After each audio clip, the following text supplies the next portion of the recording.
Well, hey everyone, welcome to today's training on how to engage more volunteers and volunteer leaders this fall. I'm Sean, one of the ministry consultants here at the Unstuck group, and today your host. And we hope you have your staff gathered around you because this training today is really all for you. No matter what ministry you lead, you're going to gain some practical strategies for developing your volunteer teams and leaders. But before we jump into today's content, I want to take a minute and introduce our panelists. First off, we have Tony Morgan here with us. Tony is the founder and lead strategist here at the Unstuck Group. The Unstuck Group started in 2009 and since then has served about 600 churches throughout the U.S. and actually in several other countries around the world. So, Tony, it's great to have you with us today. I'd love to hear just from you a personal story on just how you've been engaging in volunteering in ministry.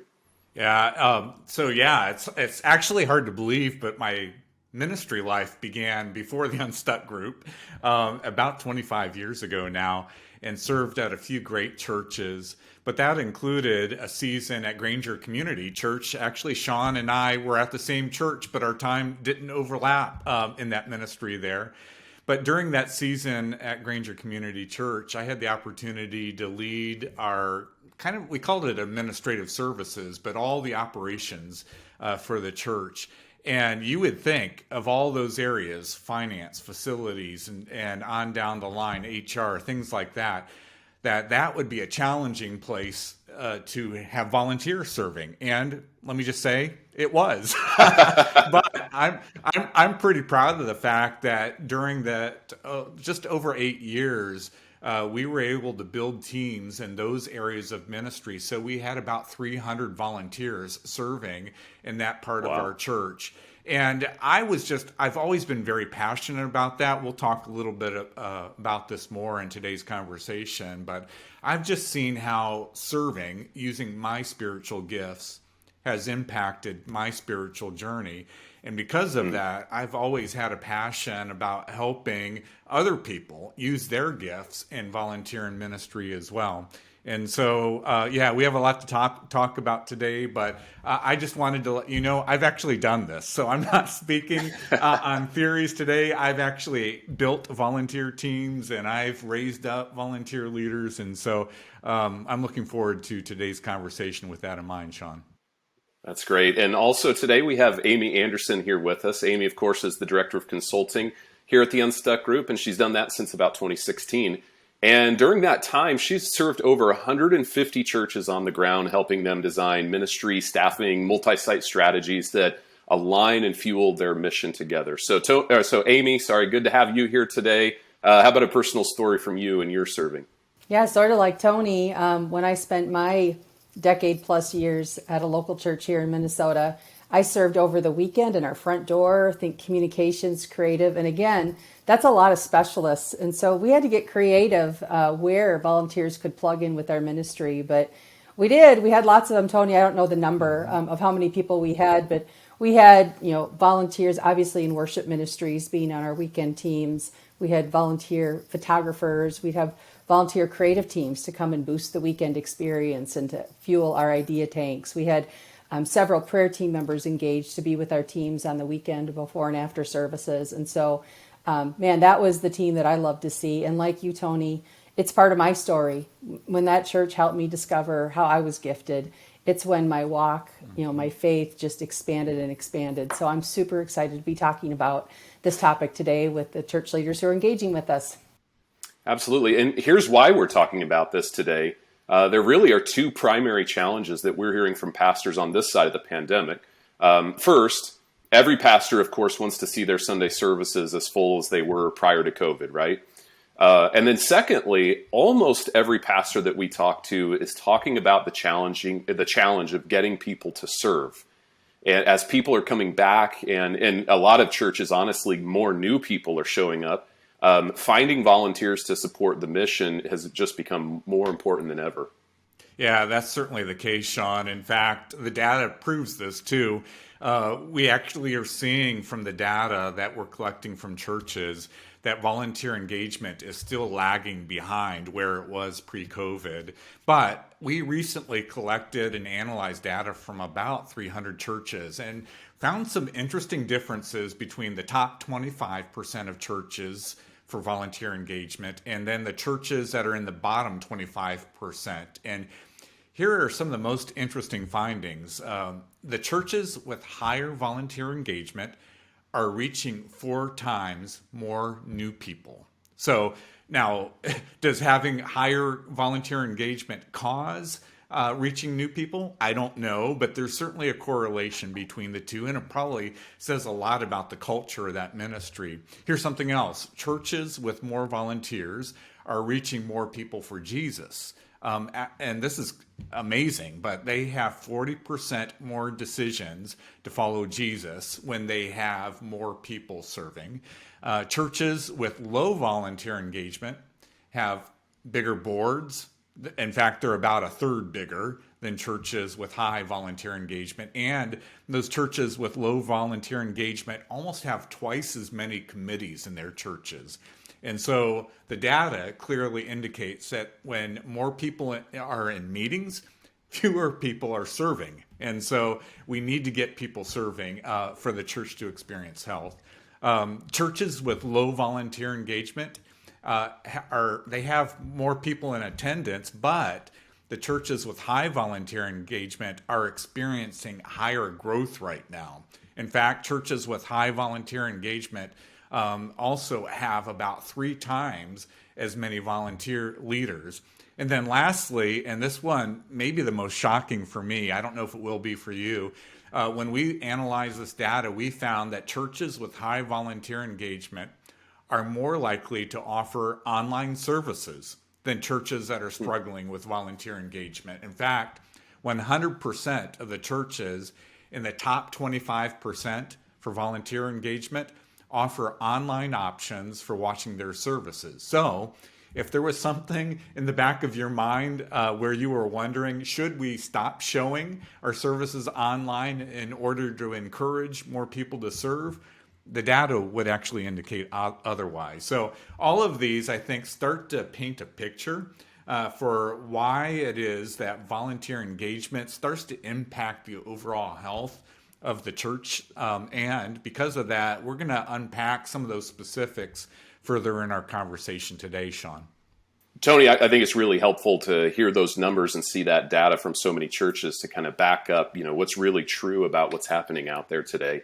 For those of you who are watching today, here's the decision that we want you to make. We want you to commit to letting volunteers who haven't yet come back off the hook. And instead of that, actually double down on at least one new volunteer engagement strategy that you learn in this conversation today. And as we get into the content, we're actually going to walk through this in 2 parts. In the first part, we're going to discuss how to attract more volunteers into your ministry areas. And then in part 2, we're going to explore how to engage more high-capacity leaders and then how to retain them, how to keep them on your team. And then we're going to share an interview with a great church called The Journey that provides really just a real-world example of a church who's doing this now, who's seeing great results on this side of the pandemic. And then last few details before we get started today. Make sure that during the conversation you use that Q&A button in Zoom to ask and submit questions for not only to be answered in real time, but also for our live Q&A at the end of our conversation. Here's the thing. We've actually pre-recorded the content portion of today's conversation so that Tony and Amy and the rest of our team are able to interact via chat with you in real time and help us to identify some of those questions that we're going to cover in the live Q&A that are going to benefit the most people. For any of those questions that we can't get to live, we'll try to write a follow-up blog post or some other content to address them and answer them for you. And then lastly, make sure to share today's conversation on Twitter and Facebook using the hashtag UnstuckChurch. All right? So let's get into part 1 here, how to attract more volunteers into your ministry areas. So here's the simple fact that we've learned over the years. Churches with high volunteer engagement tend to have healthier and faster growth, as well as have healthier staff teams. It's obviously not the only factor, but it's an important one. So Tony, what are some of the reasons for that? Yeah, so first let me share a story. Amy knows on the podcast I love to brag on churches, and so I wanted to in the webinar today brag on another church, and this is actually one of the first churches that I engaged with more than 10 years ago at the Unstuck group. And the church, it's called Life Point Church in Fredericksburg, Virginia. And when I went and engaged with their team there, I was just amazed at how many volunteers that they had serving across every ministry area of their church. In fact, at the time, it was the highest percentage of volunteer engagement I had ever seen. And this was in a relatively large church, too. And so that commitment they had from the very beginning to raise up volunteers and to help them serve in the ministry, it was just foundational to who they were as a church. And as the church grew through the years, they continued to see more and more and more people commit to serving. And when I engaged with them, 70% of their adults and students were serving someplace on a regular basis in their ministry. And it was just a great example of how through the years they had prioritized a culture where they identified high capacity staff, and they encouraged those staff leaders to prioritize raising up and empowering volunteer leaders and building volunteer teams. And that then fueled high volunteer engagement. And one of the results of that high volunteer engagement is there was just more buy-in to the overall mission of the church across the congregation. And then related to that, there was a lot of unity among the people in the church about the purpose that they were trying to accomplish. And then all of that generated momentum for the church, and the church continued to grow. And so this is kind of the formula you need to be thinking about. We need high capacity staff that are committed to high volunteer engagement, and that will then drive healthy churches. So the great thing is, of course, healthy churches, they tend to grow. They tend to reach more people. And by the way, people have accused me of being focused on church growth. And I am. I admit it. I am committed to helping churches grow, healthy churches grow. And so one of the key principles that we constantly talk about at the Unstuck group is we need to help your church identify, raise up high capacity staff leaders, because when you do that, you're going to build high engagement volunteer teams. So here's one related thought to this concept. What I have found is high capacity leaders tend to be drawn to healthy growing churches. And it's almost as if when you identify and empower high capacity staff leaders, you start to see this flywheel effect. Jim Collins talked about the flywheel effect in Good to Great many years ago. But basically, high capacity staff leaders build high volunteer engagement, which leads to healthy churches, and healthy churches grow.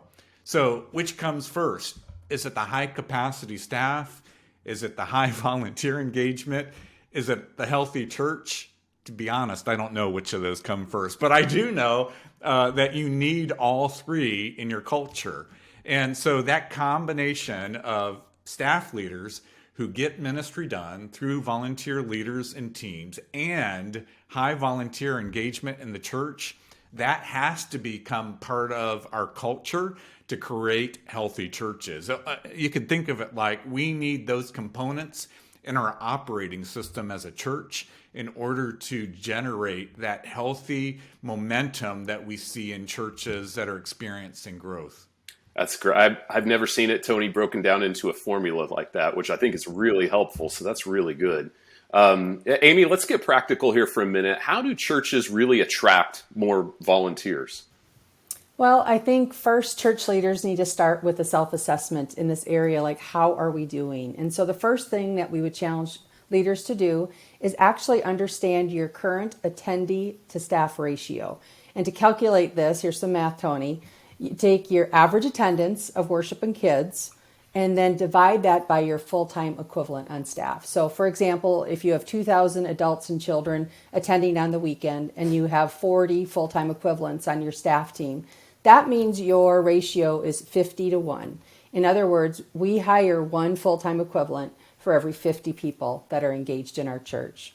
So healthy churches that engage volunteers at every level are typically in the 75 to 100 to 1 range. Now, coming out of the pandemic, I think we talked about this in the podcast, but I think the average church was sitting at about 38 to 1 for a lot of reasons. Low volunteer re-engagement plus attendance is down. But I would just start by calculating that ratio to see what your starting point is. And if your ratio is low, you're either overstaffed, which a lot of churches are right now, or you're overprogrammed. It could be that you have staff members who are more doing ministry than leading it. So we've hired or accumulated doers versus leaders, or it's a combination of all those things. But you should at least know your starting point so that you can set some targets and actually measure progress against that initial starting line. Second thing I would recommend is make sure you have a staff member on your team who is specifically dedicated to championing volunteer engagement in your church. While everyone on the team does have responsibility to be engaging volunteers in their ministry, we encourage churches to have at least one, well, not at least, to have one volunteer champion at your church. I attended a virtual conference a few weeks ago, and one of the presenters said, a healthy volunteer culture will grow itself. And in some aspects, Tony, the story you just shared, that's what happened. When you've got a healthy volunteer culture, it's attractive. People want to become a part of that. And so when you have someone on your team who's championing your serving culture, you are just much more apt to have a serving culture that people are drawn to and want to be a part of. So who is that on your team? Third, I would just make sure you know your numbers related to volunteers.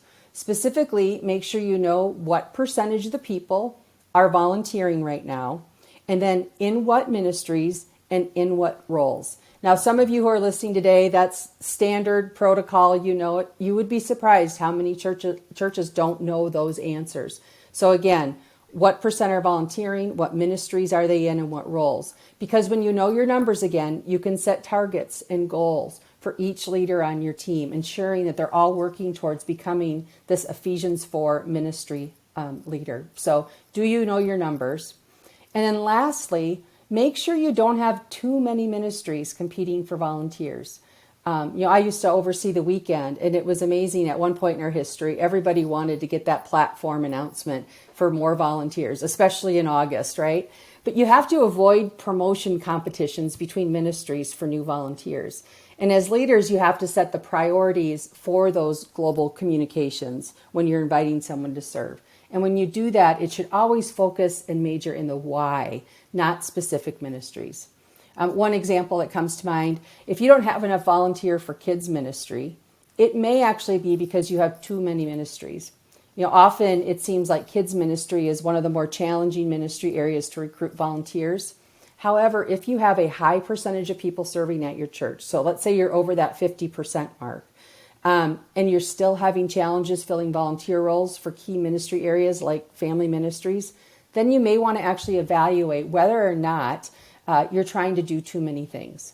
When we've worked with churches that claim to have a volunteer problem, when we look under the hood, in reality, they have a complexity problem more often than not. They have too many competing ministry programs and events that are searching for volunteer help. So those are the first four that kind of come to mind, Sean. That's really good. So make sure you have a clear sense of how you're staffed or overstaffed, right? Make sure you know who that individual is that owns volunteer engagement, and then what percentage of people are serving now, whether you're overprogrammed or not. That's four very helpful things. Tony, if we get clarity around those, what's next for individual ministry leaders then? Yeah, so Amy helped us think about organizationally across every ministry of the church. How do we engage volunteers? For a moment, I want to take off maybe your big picture hat and put on my ministry hat. So what do I do in my ministry area? And the first thing I would want you to consider is this. If your church is like many churches I'm hearing from right now, there are just a lot of new people connecting with churches. And so in your ministry area, I would be, how do I connect with the new people that are showing up on Sunday morning, that are showing up at events, that are showing up? How do I connect with them and encourage, well, first of all, get to know them, find out who they are, why they showed up to the church, but then encourage them to connect to a serving team. And here, if you're having a face-to-face conversation, I'd encourage them to join your serving team. And what we've seen is it's a lot easier to get a new person to serve than it is to engage people who have been around for years. So now is the time to invite new people to join a team. Strike while the iron's hot. Don't wait for them to settle in and become consumers of the church's ministry, because the longer you wait, the harder it will become to engage them in a serving role. Second thing I would encourage you to consider as a ministry leader is, am I creating first serve opportunities on my ministry team? In other words, rather than listing all of the areas where people can serve in your ministry area, do you have an easy first serve opportunity that will give people a taste of what it is to serve in your ministry area, and then help them identify the other serving roles where they can maybe take a next step and get more connected to an area of your ministry team that's a better fit for their spiritual gifts, for their wiring? But what I've noticed, and this sounds maybe a little counterintuitive, if I'm, say, for example, children's ministry, and I list out the dozens of different types of serving roles in children's ministry, it's actually harder to get people to commit to volunteering in children's ministry than if I identify one first serve opportunity that everybody kind of engages initially. And then once people get a taste of what it is to serve in my ministry area, I help them find a more specific role that better aligns with their spiritual gifts. And then lastly, for those of you that are leading specific ministry areas, I would just think about that I'm interested process. And what I mean by that is, once someone says, yeah, I'm interested in serving in your ministry area, just make sure that the follow-up is as simple as possible, that getting them onboarded is as simple as possible. Providing the training and equipping happens in a very simple way, because that someone has made that commitment. They've said, I'm curious, I'm interested, I want to serve. And too many times I've seen at that point where ministry areas, I mean, they're obviously in all of your ministries, there's a lot of training, there's a lot of equipping that has to happen, but streamline that as much as possible. I've actually found that sometimes I'm watching my kids take new jobs at new organizations right now. And honestly, I've seen their onboarding process for their new jobs is many times more streamlined than the onboarding and the training and the equipping process that I've seen in some volunteer roles at churches. And so simplify maybe is my encouragement for you, to make sure when someone says, I'm ready to serve, that we have an easy, obvious onboarding process to encourage people to take those first steps into our ministry teams. All right, so for everyone watching right now, here's what we want you to do as we wrap up part one here. Just take a minute and quickly jot down 1 to 2 next steps that you need to take to better clarify why you need more volunteers. So, for example, do you sense that you're overstaffed right now? Are you overprogrammed, possibly? Are you not communicating about serving often enough? Maybe you're not making that I'm interested process simple enough. Just write down a couple of thoughts on what jumped out to you during this first section. All right, so let's jump into part 2 now, how to engage more high-capacity leaders and also retain them. Here's another thing that we've learned about churches over the years. Churches that have high volunteer engagement have about 3 times as many volunteer leaders. Their span of care is much smaller. Besides that, Tony, why do churches need to be concerned about recruiting more volunteer leaders onto their team?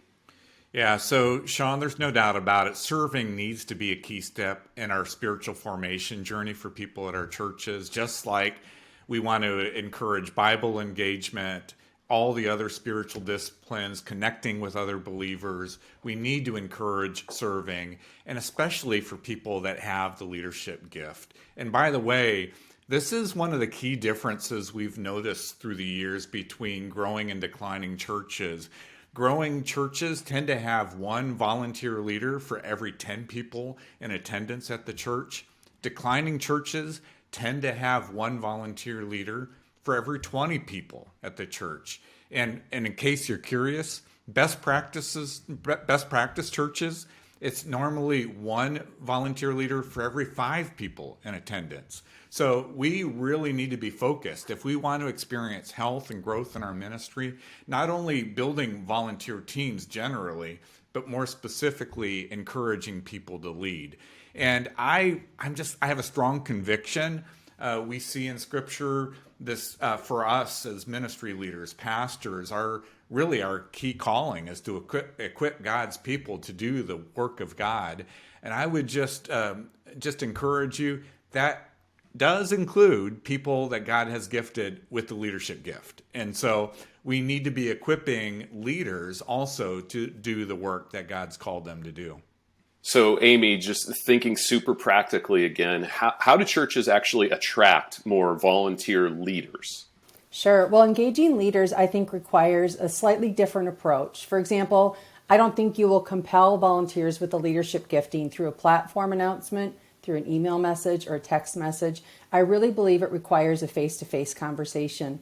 And I was just reflecting back on my own journey in becoming a volunteer leader. When my husband and I first started attending our church, man, we had 3 kids that were under 5. And it was actually the kids pastor who met us in a corner of the church where the kids were eating donuts. And I was just super impressed that, number one, in this crowd of hundreds, she spotted us, welcomed us, and introduced herself. And then a few weeks later, she invited us to serve in kids ministry, and we did. We felt it was kind of our duty to contribute. So first off, we just signed up to serve. And eventually we started moving. I started serving on the worship team, and my husband shifted to men's ministry. But then within a short amount of time, each of us were personally invited by the staff leader in those respective ministries to step up into a volunteer leadership role. And my husband became a leader in the launch of our small group ministry, and I stepped up into overseeing all of our worship team volunteers. And both of us, we were presented with a challenge that the staff leader was facing, and then our leadership chips were activated, and then they gave ministry leadership to us. And it was really that face-to-face invite, the conversation, that drew us to serve in those roles. And here's what they did in that conversation, because they prepared us a bit. Number one, they explained the role and its purpose and what the win was. So we knew what we were becoming a part of. They let me know the time commitment and how they were going to support me in my role. And maybe the most important thing they did was they shared the why behind the role. This helped me understand why my leadership was needed and how my leadership would impact the overall mission of the church. And here's what I would also add. They didn't say no for me. Don't say no for people before you give them a chance. When I said yes to my leadership role, I was a mom of 3 kids. I worked full-time plus in the marketplace. I honestly wasn't looking for any more to do.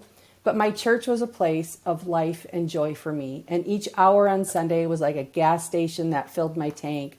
So giving more time to my church and being a part of what changed my life was life-giving, not draining. So you have to ask busy people to engage in the church's mission. The people we need to serve and lead, they are already busy. So I know it's our tendency to say no for them before we ask, but we have the greatest mission in the world, and we need those busy people to reprioritize their time so that they're investing those leadership gifts into the gospel mission. So make the ask and then let them wrestle with God about how to best prioritize their time investment. That's really good, Amy. I'll bet there's a lot of us listening today who could relate with that story when we first got connected to our church too. So I appreciate that. Tony, what are some of the other strategies that you've seen work to engage more volunteer leaders in serving? Yeah, so I just want to give you one here, Sean, and this is the key thought. Leaders will say yes to helping you tackle a problem before they'll say yes to helping you fill a position. So this is what I mean by that, and I can't explain it, but I've seen it in other leaders. Honestly, I've seen this in myself. Leaders want to make an impact with their leadership, and because of that, they tend to gravitate towards challenges. especially the big challenges. The bigger, the better. So if you want to get someone to volunteer their leadership capacity, you need to cast the vision for how their leadership will help you move the mission forward. I mentioned this on the podcast recently.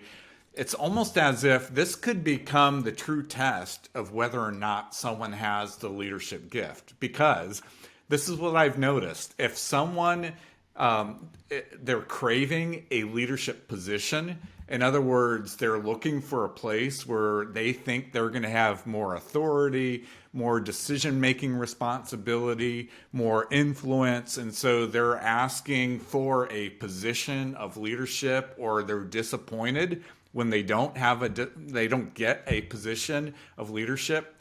More than likely, that person doesn't actually have the leadership gift. Because if someone actually has the leadership gift, they're already using it someplace. And what we need to do is to try to call that gift out of them, specifically for ministry responsibilities. And again, the hook here is not, will you take this leadership role? The hook is, we have a challenge. We're not sure how to overcome it. Would you consider walking alongside us to figure this out? And the challenge is, boy, in today's church, that could be a number of things. It could be, we're not reaching new people. Could you help us figure out how to reach new people? We have new people showing up, and now we need a strategy to get them connected. Will you help us figure that out? We're short on leaders, and so we need to figure out, how do we raise up and empower more leaders in our church? Will you help us figure that out? More and more people connecting to the church, but we're trying to figure out how to help them take their next steps towards Jesus.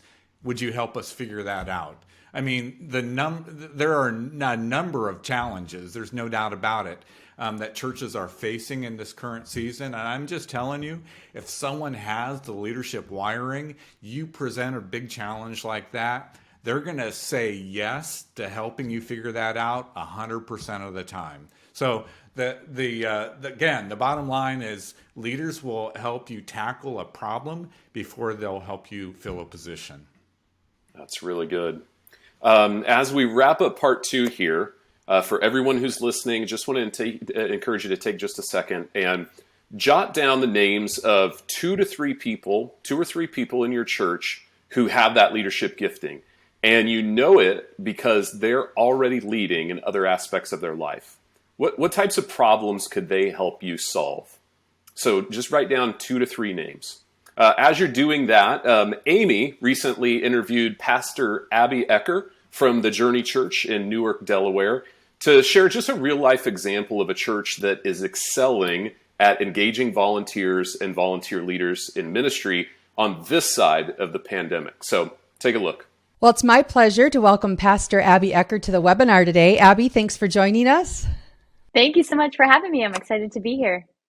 Well, as your vital signs assessment showed, and from what I experienced, you're seeing success with volunteer engagement on this side of the pandemic, with 47% of your adults and students regularly engaged in serving.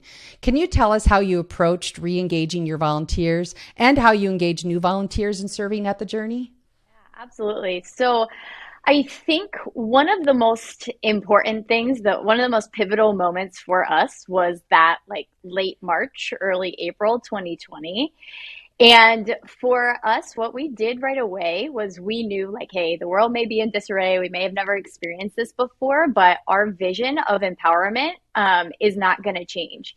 And so one of the things we did really early on in the pandemic was figure out how to create serving opportunities in the digital space, and get all of our teams engaged. So actually that very first month of the pandemic, so April of 2020, we actually saw our J team, our volunteer team, grow. And I think that was really attributed. Now we'll talk about the precipitous downfall and rebuilding that happened since then. But I mean, we just really jumped into action. So our pastoral care team and our admin team became a connections team. That was, we're calling people. I remember early on in the pandemic, people actually wanted to answer their phone. They wanted to talk to somebody, not in their home. We retrained our impressions J teamers to become online hosts. And in the chat, we pivoted like the very week that everything shut down and took all of our Journey Leadership Institute, our evening program leaders, and trained them how to host online. So that opening weekend, when we were digital,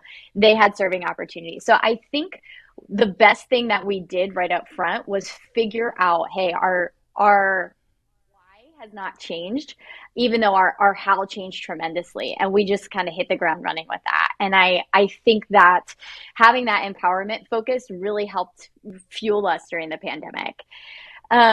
So that is the highlight, the success of our team growing early on. I can tell you about starting in that summer. I mean, we really saw like our core stuck and our fringes grew, which I think a lot of people experience. So we were just, and I think the big principle here is, hey, if you really value empowerment, making sure that's not just something you say, but something you do. So Mm-hmm. I think the big thing for us was we just think about that idea that we don't use people to develop ministry. We really, use ministry to develop people. And that has always been something from the forefront. It's from the heart of our lead pastor. And doing that in every way, I think really helps us create those opportunities for people. That's amazing. Give me a little bit about how you engage new volunteers. Yes. How do you help them take that first step into serving? For us, I think the biggest thing is have a clear process that happens consistently.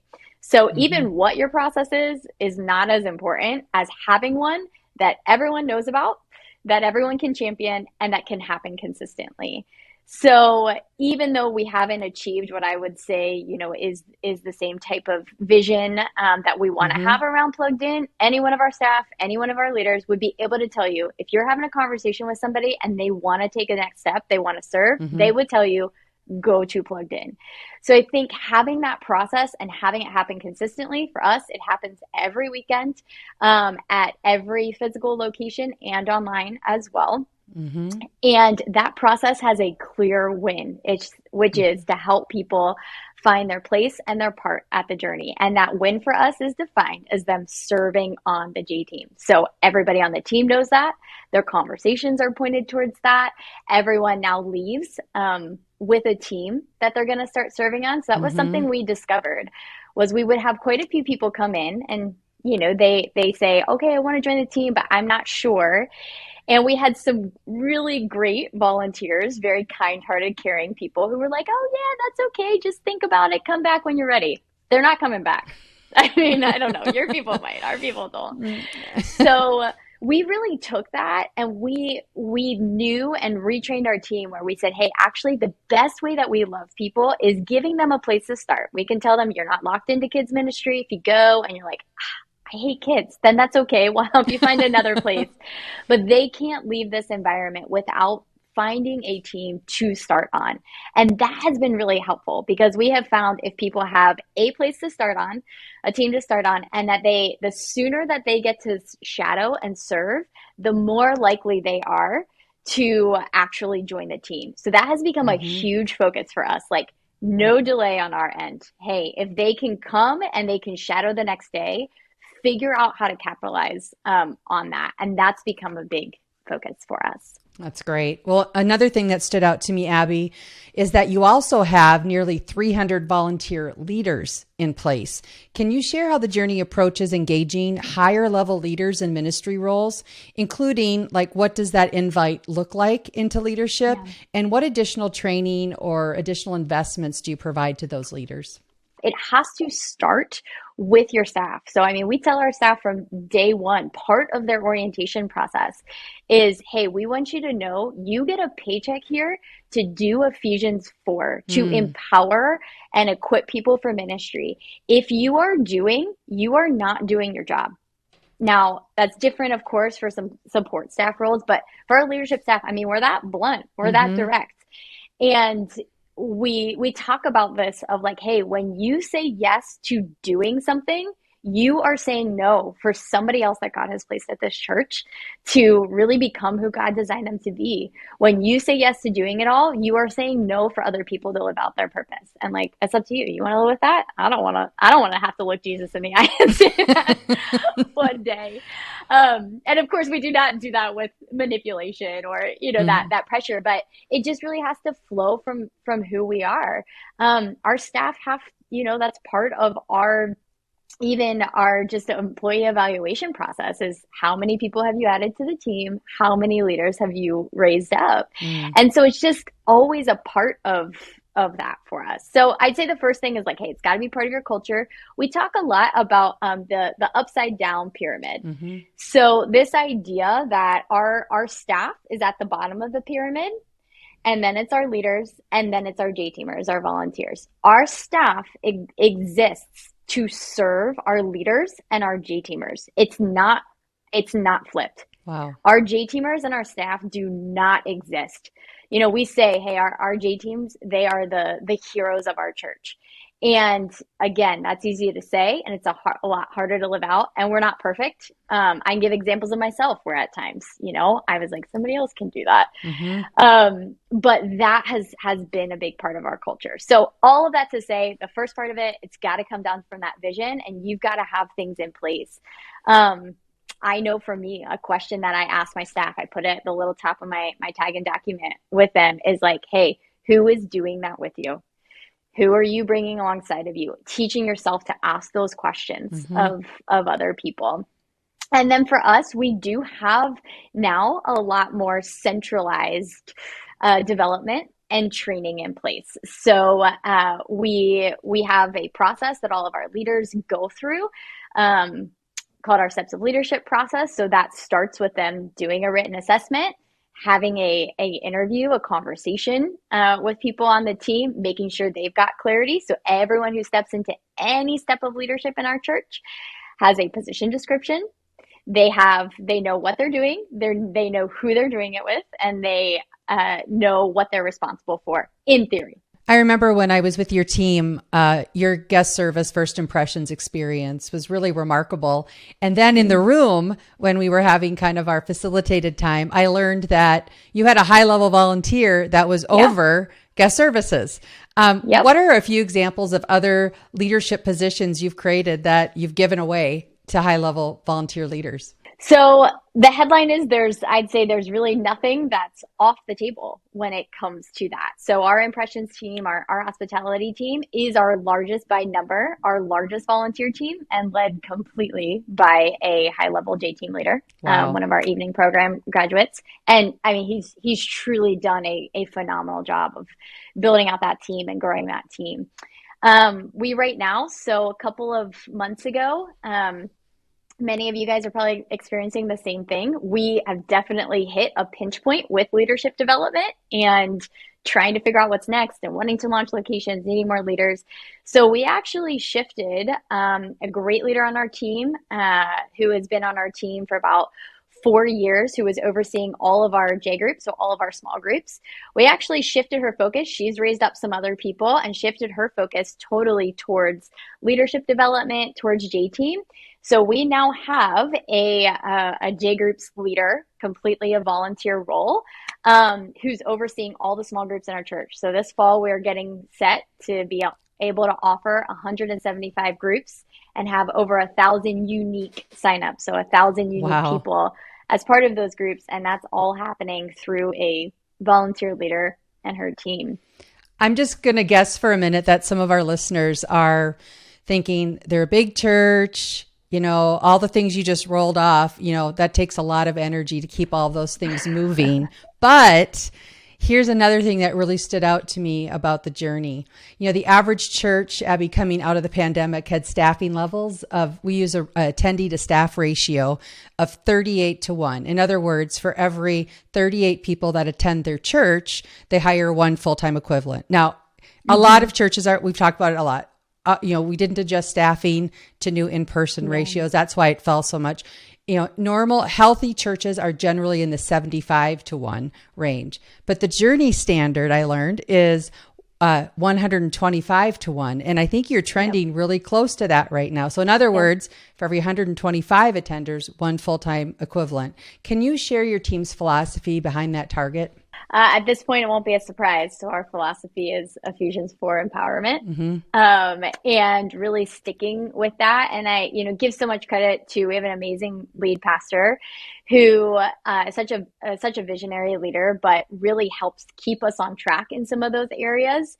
And so I think it's important that it's always easy. We always feel like we need more staff. I feel like I need more staff right now. 10 years ago when I joined the team, I felt like I needed more staff. I think that is normal. Like, we're always going to have that feeling. But part of that for us is that ratio helps balance out some of those feelings for us. So I tell my leaders a lot, you got to plan like it depends on you and pray like it depends on God. And I think there's a really healthy intersection of those things. So for us on a staffing level, we've been thinking ahead. We have a staffing strategy that we know at any given time for the next 3 or 4 years, what are the roles that we think we're going to need to add? Now, again, we'll shift and we'll change, but it requires us to know, like, hey, what is that ratio? And then who do we think that we will need to help us get to where we feel like God is calling us to go? And so what that does on a the daily basis is it requires us to do some of the things that I just mentioned, because nobody has extra hidden magic. Remember, there's no magic staff capacity to lead all of these teams and all of these people. So that ratio really allows us to make sure empowerment is not just something that we say, but really is something that we do. Well, Abby, thank you so much for joining our webinar. Appreciate your insights and just love what you guys are doing up in Delaware. Thanks for joining us. Yeah. Thank you so much for having me. Well, Amy, great interview. So good to hear the story at the journey and what's happening there. Before we get to live Q&A here at the end, any final thoughts from you, Amy? Well, I just wanted to call out a couple things that Abby said. And by the way, I think I said it in the interview, but I got to experience their church through a secret shopper. And that learning that they had a volunteer leader over all their guest experience when I had an amazing experience was just another great example of how to plug a leader in. So she's just not, again, talking theory. This church works very hard at it. And I got to hear their whole story. This church, I think, is about 16 or 17 years old. So this has been something they've been dogging and holding that value up for 15 plus years. So they didn't get there overnight. So I would want our listeners to know that, but it was a commitment to this empowerment culture. But I love how she said, we don't, to the staff, we don't hire you to do, we hire you to develop. And she said to me offline, hiring new people should actually accelerate your volunteer culture, because that's indicating you're hiring the right kind of people. So thanks, Abby, if you're out there today. Thanks for sharing your story. Absolutely. That's good, Amy. Tony, before we get to Q&A, how about you? Any final thoughts? Yeah, I want to go back to, I think it was something actually that Amy said, but we've worked with many churches who claim to have a volunteer problem when in reality, they have a complexity problem. They're just trying to do too many things, too many ministry programs, too many events.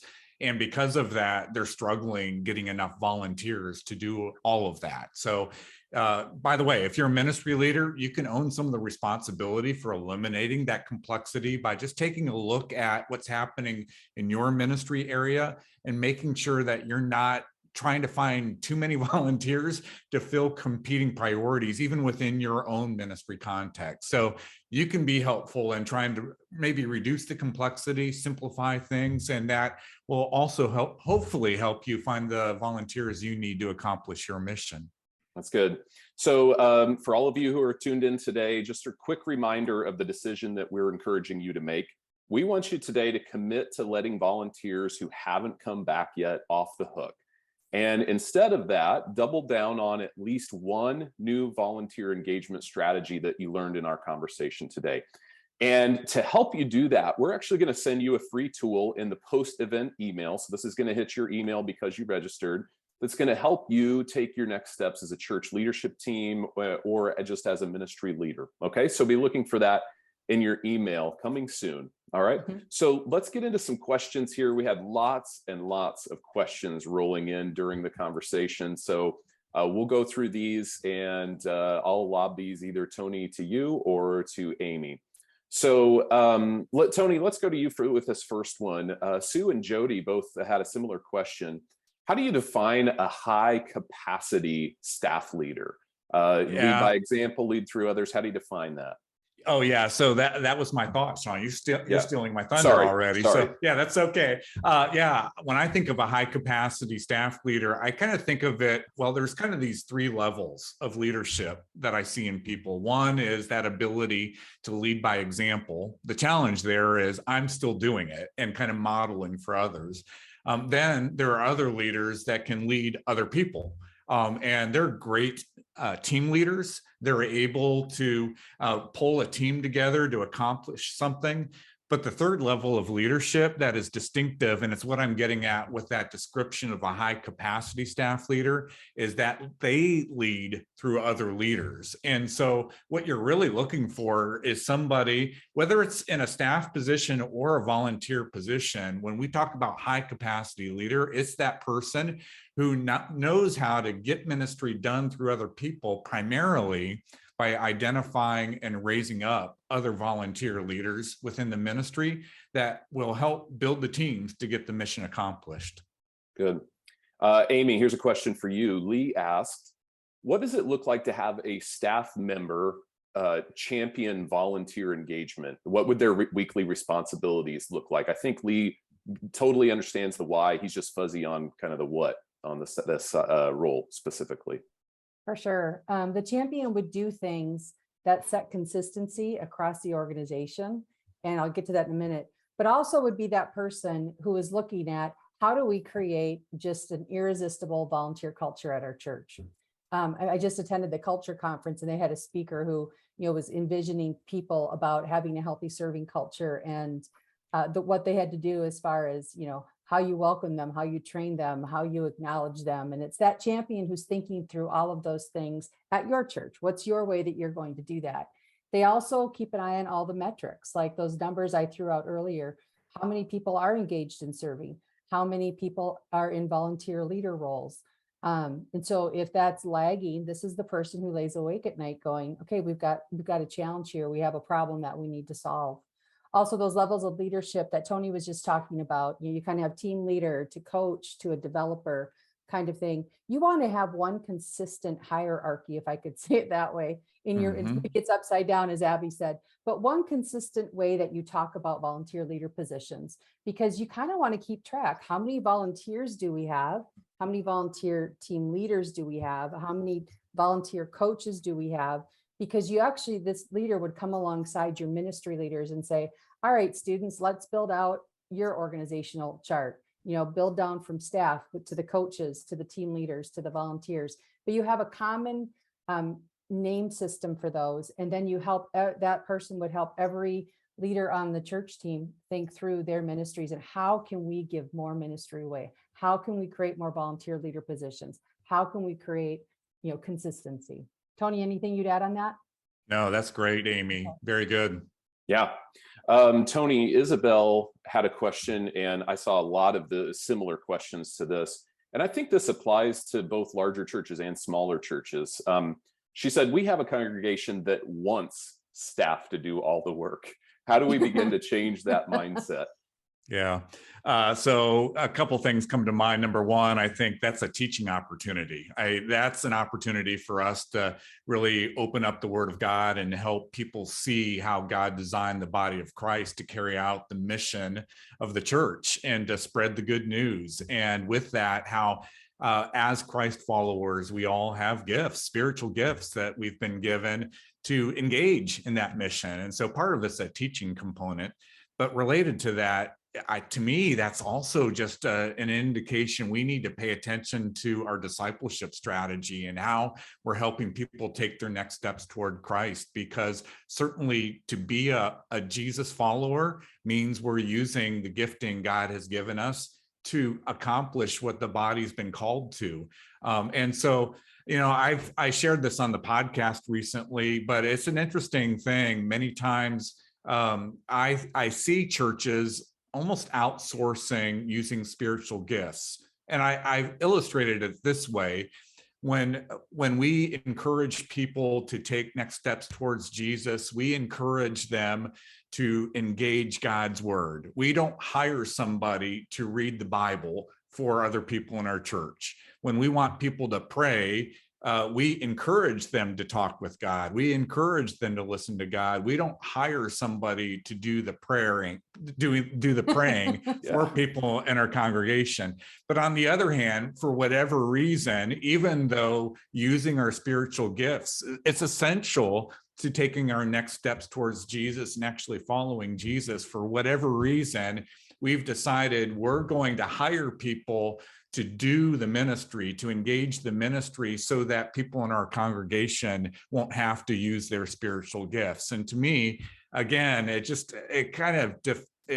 counter to the principles we see in Scripture that describe the body of Christ and who we are as Christ followers. And so this is an opportunity to maybe revisit what we're teaching on this topic, but also making sure that our spiritual formation strategies, our discipleship strategies, are encouraging people to use their gifts in the ministry. That's really good. Amy, this question is kind of similar to your story. Here it is. Gabby asked, suggestions for engaging volunteers when 80% of your congregation has young children. Gabby has the problem every church wants to have. 80% of the congregation has young children. So she said, many of our families have a hard time coming early, staying late when they have young children, similar to the story that you just described about your experience. So what would you say to encourage Gabby? Boy, it's a hard one. I can only speak from my own experience. So Tony, if you have anything else you want to add, feel free. I remember when I would drop my kids off in kids ministry, and it was like a date night for myself, with my husband for that hour. It was such a gift. And our pastor did a great job at envisioning us when we first started serving in kids ministry, to give that opportunity to other people as well, to be on that team if we were in the ministry. But the second thing I think about is really engaging the older people in your congregation. This is a great area where they can serve and make a difference for the next generation. Mm-hmm. And again, it comes back to a lot of envisioning, from the platform. It's funny, we met with our advisory team, and one of the churches said, here's what we're experiencing. A lot of the empty nesters, they grab their iPad, they sit on the porch, they watch the service, and then they hang out with their small group, but they're not engaging back in our church. And I think, again, that's the opportunity to give them some purpose again and how they can fit into the mission. And I think really, like what I just said, today I am an empty nester, and I would probably be interested in kids ministry if someone said, can you come and give our moms and dads an opportunity to go sit under God's word and sit under worship and just be refueled? I'd sign up tomorrow. So Yep. Excellent. Tony, quick question here for our multi-site churches that are tuned in. Nate asked, in multi-site, would you recommend a volunteer engagement champion at every campus, or just a central person championing serving? Yes, and yes. So you need a central person that's looking at systems for engagement across every location. But yes, I think you also need a volunteer champion at your location too. Somebody that's helping every team in your ministry think about how do we make sure that pipeline of people is continually being helping people take those next steps and connecting to the various ministries.